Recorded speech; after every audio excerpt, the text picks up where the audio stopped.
বিসমিল্লাহির রহমানির রহিম। সকল প্রশংসা আল্লাহর, সকল ক্ষমতার মালিক আল্লাহ মহান। আসসালামু আলাইকুম আমার প্রাণ প্রিয় সকল আপনজন, কেমন আছেন? আমি আপনাদেরই সামান্য একজন কান্তা আপা আবারও চলে আসলাম। আজকে হচ্ছে 13/5/2026 সাল। আল্লাহর নামে কাজ শুরু করলাম। আমি আমার আল্লাহর ঘরে সালাম ও দোয়া পৌঁছে দিলাম। আমার প্রিয় নবীজি রওজা মোবারকে সালাম ও দোয়া পৌঁছে দিলাম। হযরত শাহজালাল শাহপরানে সালাম ও দোয়া পৌঁছে দিলাম। আজমির শরীফে সালাম ও দোয়া পৌঁছে দিলাম। মাইজবান্ডার শরীফে সালাম ও দোয়া পৌঁছে দিলাম। আল্লাহ আপনি নামাজ রোজা ইবাদত বন্দেগী কবুল আর মঞ্জুর করে নেন আল্লাহ। আমার ভাই ও বোনদের যাদের বিয়ে শাদী নিয়ে পেরেশানি আছে, আল্লাহ তাদের পেরেশানি দূর করে দেন, আমিন। হ্যাঁ, আপনারা আমার ভিডিও দেখে কল করলেন। আমি উত্তরটা এখনই দিচ্ছি। আপনাদের কি ছেলে না মেয়ে দরকার? আপনার বায়োডাটার ছবি আমাদের ইমেলে হোয়াটসঅ্যাপে পাঠিয়ে দেন। ইমেলটা হচ্ছে lion121kanta@gmail.com। আর হোয়াটসঅ্যাপ নাম্বারটা বলে দিচ্ছি 01971860261। আপনারা আগে ডিসিশন নিবেন যে একটা মাধ্যমে আমরা ছেলে মেয়ে খোঁজ নিব পাত্রপাত্রী বিয়ের জন্য। তো দেখবেন আপনারা অনায়াসে আমাদেরকে ফোন করে হোয়াটসঅ্যাপে ইমেলে বায়োডাটার ছবি পাঠিয়ে দিবেন, আমাদের এখানে ভর্তি হয়ে যাবেন। ভর্তি হওয়া মানে আপনার দায়িত্বটা আমরা নিলাম। তো অনেকেই বলে যে আপা করে দেন, সব দিব না। এটা কিন্তু করে দেওয়ার আপনারা, আমি দেখলাম যে লেখাপড়ায় ইনভেস্ট করেন, বিদেশে আপনারা ছেলে মেয়েদেরকে পাঠান, সবকিছু করেন, কিন্তু বিয়ের ক্ষেত্রে আপনাদের ইনভেস্টটা সবচেয়ে বেশি আপনাদের কম। কারণ আপনি যেহেতু আপনার ছেলে এবং মেয়ে আপনাদের কোনো পছন্দ নাই, আপনাদের একটা রিকোয়ারমেন্ট আছে আমি এই ছেলে এই মেয়ে চাই, তখনই কিন্তু আপনারা মিডিয়ার মাধ্যমে আসবেন এবং এই মিডিয়াগুলি বসে আছে আপনাদের সাহায্য সহযোগিতা করার জন্য, এবং আপনারা তাদেরকে উৎসাহ দিয়ে এই প্রফেশনটাকে যাতে ধরে রাখতে পারে সেজন্য আপনারা উৎসাহ দিবেন। কারণ সততা, মেধা, পরিশ্রম করে এগিয়ে যেতে হবে। আমি তো প্রতিটা সময়, প্রতিটা ক্ষণ, প্রতিটা মুহূর্তে আমি এই বুঝি শেষ, কিন্তু আবার আল্লাহ আমাকে এগিয়ে নিয়ে যায়। যখনই আমি নিঃস্ব, শেষ, আল্লাহর তরফ থেকে কোথা থেকে কি আসামি, প্রতিটা সময়, প্রতিটা ক্ষণ, প্রতিটা মুহূর্তে আল্লাহর কাছে এত লজ্জিত যে আমি লজ্জিত হয়ে যাই। যখনই নিঃস্ব, আল্লাহ আবার আগলিয়ে দেয় যে তুমি এই কাজ ছেড়ো না আমার। সেজন্য আপনাদের একটু মাইন্ডটা একটু বড় করতে হবে আমাদের কাছে এসে। আপনারা সবচেয়ে আমাদের এই প্ল্যাটফর্মটা পরিচালনা করতে আপনারা জানেন মাসে ৪-৫ লাখ টাকার প্রয়োজন হয়। মানে মিনিমাম ৩ লাখ টাকা না হলে আমার এই অফিস, এই স্টাফ এত কিছু সম্ভব না। তো এগুলি আমার তো এই মেধা দিয়ে পরিশ্রম করে সততার সহিত কাজ করতে হবে। আমি তো অন্যায় করে কোনো কিছু করতে পারবো না। নিজের এত হাই-ফাইগিরি করতে পারবো না। আপনাদের ১০ এ মিলে আপনারা যা সহযোগিতা করেন তা দিয়ে আমাদের এই প্রতিষ্ঠানটা চলে। এখানে তো আর অন্য কোনো কিছু না। তো আল্লাহর যে এখানে যে আল্লাহর যে রহমত বরকত, আমি আপনাদেরকে কেন আমার মনে হয় আমি চিল্লায়ে বলি, হে মানুষ তোমরা আল্লাহর সমস্ত কিছু আদেশ নিষেধ মেনে চলো, তাহলেই ভালো থাকবা। মানুষকে ক্ষতি করে কেউ কখনো ভালো থাকতে পারে না। তো আমি প্রতিটা সময় আমার আল্লাহর জন্যই কাঁদি যে কালকে একটা হঠাৎ করে একটা, আমি যেখানেই যাই মানে যেখানে বিপদ হবে, হয় আমি একটা কথা আমি ভিডিওতে ছাড়বো, সেই কথাটাই আবার হয় না। পরে দেখি যে আসলে তো এটা কেন ও ও হচ্ছে না, তাহলে আমার ভালোর জন্য। তো তদ্রূপ আমাকে আল্লাহ কোনো না কোনোভাবে মানে কালকে এমন একটা প্রোগ্রাম আমি আপনাদের শেয়ার করি যে একজন পাত্র-পাত্রীর জন্য ফোন করছে, বলল যে আপা আমি আবার গুলশানে ছিলাম, বিশাল বড় এক শিল্পপতির বাসা। আমি তো এদিকে আছি, আপনি এদিকে থাকেন। ওখানে মানে ওনাকে একটা রেস্টুরেন্টে বললাম আসতে, ঠিক আছে আপনার বায়োডাটার ছবিটা দিবেন। লোকটাকে আমি দেখা মাত্রই আমার কেমন জানি সন্দেহ, এবং আমার অটোমেটিক্যালি আমার মনে হচ্ছে আল্লাহ বলছে তুই এখান থেকে তাড়াতাড়ি চলে যা।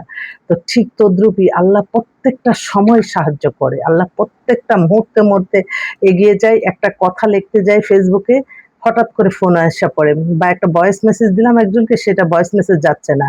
একটা ভিডিও ছাড়লাম, সেটা যাচ্ছে না। পরক্ষণে দেখি এটা আল্লাহর তরফ থেকেই ভালোর জন্যই করছে। এবং আমি আল্লাহর কাছে আবারও শুকরিয়া জানাই। আমার মা সবসময় বলতো যে, "তুই পর্দাটা করলে তোর সবকিছু ঠিক আছে। তো ওই পর্দা তো" আসলে এখন দেখেন আসলে আমরা কি করি? আমরা ইয়াং বয়সে একদম দেখা যায় যে খুব খোলামেলা চলি। কিন্তু আমাদের এখনকার বয়সে আমরা অনেক পর্দাশীল হয়ে যাই। কিন্তু এই বয়সটা কিন্তু আমাদের পর্দাশীলের চেয়ে আমাদের ওই ইয়াং বয়সের পর্দাটা বেশি আল্লাহ কাজে করে। তো বলতো সবসময়, "তুই পর্দাটা করলে তোর সবকিছুই দোয়া কবুল হইতো।" তো হয়তো আল্লাহ কোনো না কোনো উসিলায় আপনাদের মাঝে আছি আরকি।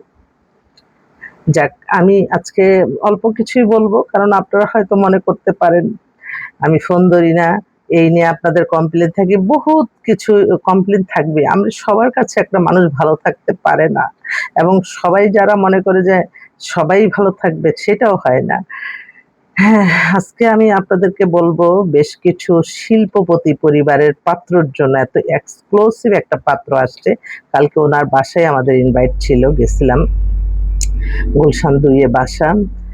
একটু লিখে গুলশান, ওই মুখে আর একটু দেখে বলি কারণ উনার বাসায় কালকে গেলাম। এত এক্সেলেন্ট একটা পরিবার, ডুপ্লেক্স বাড়ি গুলশানে, বিশাল অবস্থা। এই অল্প বয়সের কারণেই ছেলেকে বিয়ে দিয়ে দিবে আরকি। উম হ্যাঁ, মায়েরটাও ছেলেরটা দেখি। আচ্ছা, ছেলের আবার ডেট অফ বার্থ ২০০৪, হুম? ২০০২। আর ওর ২ ভাই ১ বোন। বড় ভাইটা বিয়ে করছে। ছেলে হচ্ছে ও লেভেল, এ লেভেল করে ব্রিটিশ আমেরিকান থেকে সে বিবিএ করছে, এমবিএ করতেছে এবং ছেলে হচ্ছে তার সিইও, কতগুলি ইন্ডাস্ট্রির সিইও, ডাইরেক্টর, ও চেয়ারম্যান ১৪-১৬ টার মতো ওদের ইন্ডাস্ট্রি। তো ভদ্রলোকও খুব ইয়াং, ভদ্রমহিলা তো আরো ইয়াং, ছেলের মা। আর ছেলে তো খুবই হ্যান্ডসাম, ৫ ফিট ১০। আমার তো মনে হয় যে সবাইকে দেখাই দিই, কিন্তু দেখাবো কিভাবে? ওই যে মানুষ শত্রু আছে, বলবে, "ও তুমি মিডিয়ার কাছে গেছো।" আর এটা আরো প্রাউড করে বলা দরকার যে আমরা আল্লাহর আদেশ নিষেধ মেনে চলি। গুনার কাজ আমরা করি না। সেজন্য আমরা মিডিয়ার কাছে গেছি। এটা কিন্তু আপনারা বলতে পারেন। আপনারা কিন্তু আসলে অনেক সময় বুঝেন না অনেক কিছু। যাক, তো ওর জন্য একটা জানেন বয়সটা কম যেহেতু ওর জন্য একটা ভালো, ওরা বলছে যে আসলে ওদের লেভেলে খুঁজতে গিয়ে পাওয়া যাবে না।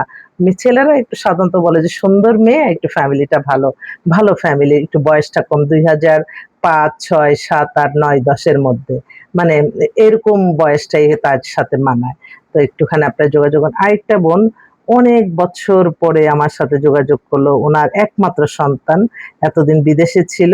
এখন দেশে আসছে, বিবিএ, এমবিএ করা ছেলে, ৫ ফিট ১০ লম্বা। ওর আবার ৯০ এ ডেট অফ বার্থ। ওরাও শিল্পপতি। ওর জন্য একটা শিল্পপতি পরিবারে কোয়ালিফাইড ছেলে মেয়ে চাচ্ছে এটা। আর একটা বোন, আম ও হচ্ছে বাসা হচ্ছে আপনার গ্রিন রোড। ও বিজনেস করে। ও ডিভোর্স হয়ে গেছে। ওর বয়স ৩৪ এর মতো। দেখতে খুবই অপূর্ব সুন্দর। ও আজকে আসবে আমাদের অফিসে। আপনারা একটু যোগাযোগ, এছাড়া ডিভোর্স বেশ কিছু মেয়ে আসছে, ভালো, ভালো মেয়ে আসছে। তো আমার ছেলে ভাইরা যদি যোগাযোগ করে হয়তো আমি দিতে পারবো ইনশাআল্লাহ। আর আরেকটা এক্সক্লুসিভ একটা পাত্র আসছে। এই পাত্রটা আমি এখন দেখেই বলি কারণ ওনার বা ছেলের বাবাকে এক নামে বাংলাদেশে সবাই চিনবে। ছেলে হচ্ছে কানাডায় সিটিজেন, কানাডাতে সরকারি চাকরি করে। ছেলের ডেট অফ বার্থ 90, এটা দেখে বলি, এটা মাত্র আসলো তো। হুম, একটু এদিক সেদিক হলেই তো বয়সটাই তো বায়োডাটা হোপানোর কারেন্ট। হ্যাঁ, ওর হাইট হচ্ছে ৫ ফিট ৯ আর ডেট অফ বার্থ 94। ওদের খুব মানে ভদ্রলোকের ২ টা ছেলে, উনি একটু খানদানি পরিবারের। উনার যে রিকোয়ারমেন্ট, ছেলে কানাডাতে সরকারি চাকরি করে, অনেক কোয়ালিফাইড ছেলে। আর বাংলাদেশে হচ্ছে থাকে হচ্ছে আপনার হাউস রোড, আ নিউ টাউন, পূর্বাচল নিউ টাউনটা কোথায় কে জানি। আর এখন থাকে বসুন্ধরাতে। তার ফ্যামিলি খুবই ভালো। আপনারা একটু যোগাযোগ করেন। আমি অফিসে আছি। আসলে আপনাদের দোয়ার ভালোবাসা না নেওয়া পর্যন্ত আমার কোনো ভাগ্যই খুলে না। আমার আল্লাহর নামে কাজ শুরু করলাম। সকল প্রশংসাই আল্লাহর। আমরা তো উছিলা মাত্র। বিয়ে-শাদী নিয়ে আপনারা যারা চিন্তিত আছেন আপনারা চলে আসবেন। তবে এখান থেকে চিন্তিত আসলেই হয়ে যাবে এটা না, আমাদেরকে একটু সময় দিতে হবে। আপনাদের জন্য মিলাতে হবে, ব্রেইনে নিতে হবে, সারাক্ষণ আপনাদের জন্য দোয়া করতে হবে। আল্লাহ, আল্লাহ আপনি তাদের আশা পূর্ণ করে দেন। আপনি ছাড়া তো কোনো শরিক নাই। আপনি তো সকল ক্ষমতার মালিক। আপনি আপনি সবার মনের আশা পূর্ণ করে দেন। এভাবে আল্লাহর কাছে চাইতে হবে। আল্লাহ খালি হাতে ফেরায় না। তো সবাই ভালো থাকবেন, দোয়া করবেন যাতে কোনো খারাপ মানুষের চোখে আমার ভিডিওটা না পড়ে। অনেক খারাপ মানুষ একটা ভালো কিছুকেও তারা মিথ্যা কাল্পনিক গল্প বানিয়ে হয়তো হয়রানি করবে। দুনিয়াতে করে যাবে, আখিরাতে আল্লাহর কাছে জবাবদিহিতা করতে হবে। এবং আমরা যে দেখবেন এই যে আমি একটা উদাহরণ দিই, আমি একজনের কাজ করলাম, সে আমাকে কিছুই দিল না, সে আমার ফোনও ধরে না। তো আল্লাহ কিন্তু এই যে আমি সাহায্য করলাম, এই সাহায্যের গুণে, একটার গুণে আরো ১০ ভাবে আল্লাহ উপকৃত করে দেয়। অতএব আপনারা হয়তো মনে করতেছেন আমরা এই সদস্য হলাম, উনি কিছুই করে না। আপনার এই টাকাটা কিন্তু ভালো কাজে ব্যবহৃত হচ্ছে। আপনার দ্বারা এই প্রতিষ্ঠানটা পরিচালিত হচ্ছে। এটার সোয়াবও আল্লাহ ইনশাআল্লাহ আপনাদেরকে দিবে। আমি এই বিশ্বাসই কাজ করি। সবাই ভালো থাকবেন। আসসালামু আলাইকুম।